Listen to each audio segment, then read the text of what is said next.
কলম চারা আছে, তাই বন্ধুরা দেখতেই পাচ্ছেন কলম চারা দেখতে কি ভালো লাগছে। এখন ছোট ছোট চারা এখানে চাষ করা হয়েছে। আমি এখন চলে এসেছি ঘোরার জন্য, তাই আপনারা দেখুন মূলত এই পাইপ দিয়ে পানি দেওয়া হয় কলম চারা। তাই এখন এখানে অনেক চাষ করা হয়, চাষ করা তারপর হয়ে বড় হয়ে যায়, তারপরে নম্বরে রোপণ করা হয় এটি কলম চারা।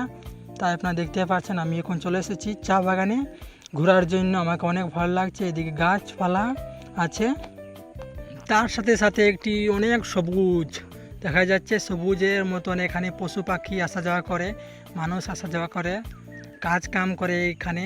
তো আমি এখন চলে এসেছি ঘোরার জন্য, তাই এদিকে অনেক গাছপালা আছে, নম্বর আছে এখানে।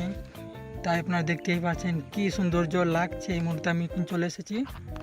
এইটি পাতা হচ্ছে চা পাতা, কলম করা হয়েছে, তাই আপনারা দেখতেই পাচ্ছেন, দেখতে অনেক সৌন্দর্য। তাই আপনারা দেখুন ভিডিওটি এখানে।